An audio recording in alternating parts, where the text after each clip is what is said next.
Vahid Halilovic, le sélectionneur du Maroc, aurait critiqué le collectif des sélections égyptiennes, algériennes mais aussi sénégalaises. Mais avant de se pencher sur ça, je pense qu'on ferait bien de regarder l'extrait où il en parle avant de se prononcer. On n'a pas équipe comme Égypte. Il y a Égypte, il y a un phénomène qui s'appelle Salah. Il y a Algérie avec Riyad Mahrez. Il y a Sénégal qui est Mané. Ça, c'est un joueur qui faut beaucoup de choses, bien qu'il faut leur performance est très dépendante performance de l'équipe. Chez nous, c'est plus aspect collectif. J'ai dû écouter le truc 3-4 fois pour essayer de comprendre le français de Vahid. Je tiens d'abord à préciser que c'est quelqu'un qui est né en Bosnie, donc tout à son honneur et un énorme respect à cette personne qui a appris une deuxième langue, une troisième, une quatrième, à savoir dans le cas présent le français, et qui le parle d'une très très belle manière en plus. Mais voilà, il y a des choses où il faut écouter plusieurs fois pour essayer de comprendre, et la première des choses, je vais essayer d'avoir un peu de bon soupçon, et quand il dit peut-être que l'Algérie, l'Égypte ont un joueur comme des joueurs extraordinaires dans leur équipe comme Mahrez, Salah ou Mané qui sont peut-être capables d'éclairs de génie, de moments d'instants de folie et de génie. Ça c'est le cas, que ce soit avec leur club ou leur sélection nationale. Salah a montré face à Manchester City le meilleur exemple qu'il était capable d'un instant de génie à lui tout seul, passer et marquer l'un des plus beaux buts de ce mois-ci. Ensuite, on a Mahrez avec Manchester City aussi. Il est capable d'instants de génie, que ce soit par des passes ou même par des dribbles, de sortir de certaines situations. Mané aussi. Et avec leur sélection nationale, bien entendu que Salah est capable d'instants de génie. Ça, personne ne peut dire le contraire. Mahrez, le match contre le Niger où tu n'avais pas Belaïli sur l'autre aile, Mahrez, il te sort de certaines situations, surtout lors de la première période, où tu sens l'impact d'un tel joueur dans ton équipe, où tu as besoin d'un joueur qui est capable de créer des instants comme ça à lui tout seul, de te débloquer des situations à lui tout seul. Pour Mané, je ne m'y connais pas très très bien en sélection sénégalaise, je n'ai pas regardé tous les matchs et j'ai pas eu l'occasion de le voir, mais je suis sûr que lui aussi a été capable de ça. Mais je ne pense pas que Vahid voulait dire ça. Et avec toute la bonne volonté que je peux avoir et tout le bon soupçon que je veux avoir, ces gestes de main ne le trahissent pas. Quand il dit Salah et qu'il met ensuite collectif de l'Égypte, ça veut très clairement dire que Salah, l'impact qu'il a est supérieur à l'impact de l'Égypte, du collectif égyptien. Et Mahrez et Mané, même cas. Et là, je ne suis pas d'accord. Parce que pour rappel, pour ceux qui pensent que l'Égypte est une Salah dépendance, laissez-moi vous rappeler une petite chose.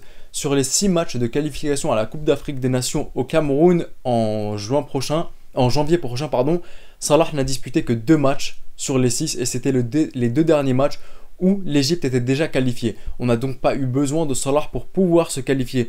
Peut-être que le groupe n'était composé que des Comores, du Kenya et je ne me rappelle plus du Togo, mais on n'a pas eu besoin de Salah, il n'y a pas de Salah dépendance dans notre équipe. Et en plus de ça, avec le nouveau sélectionneur Carlos Queiroz, on n'a pas non plus besoin de Salah.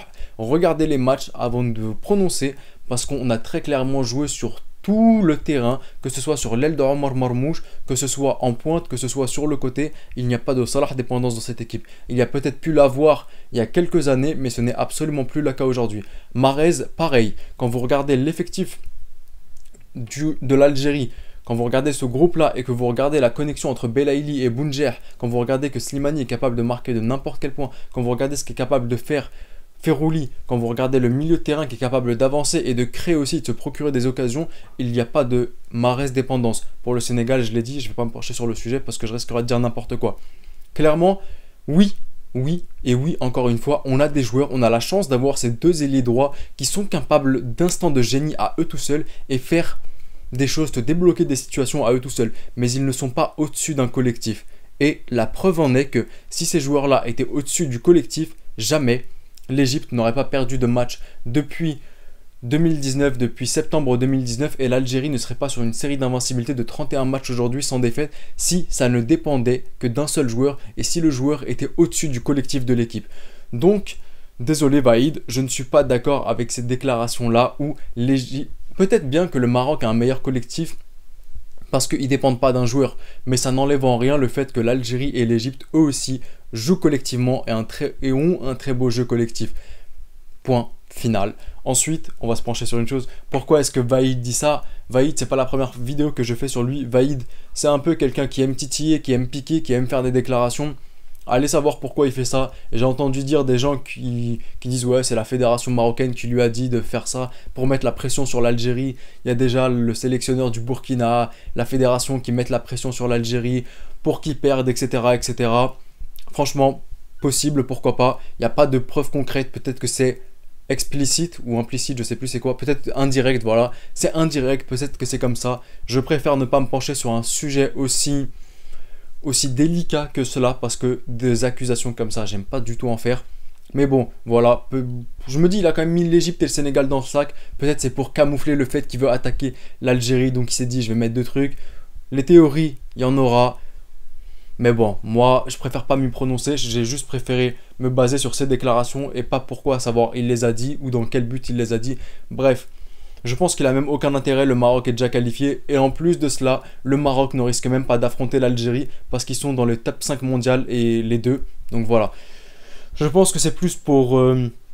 voilà, comme ça, pour parler. Il a voulu mettre son équipe. Voilà, comme vous connaissez les gens qui aiment comparer deux personnes en rabaissant deux joueurs plutôt, en rabaissant un pour les exploits d'un autre. Je pense qu'il a voulu rabaisser deux, trois équipes pour montrer l'exploit de son équipe à lui, sans plus. Maintenant, vous, dites-moi ce que vous en pensez en commentaire, dans le respect bien sûr.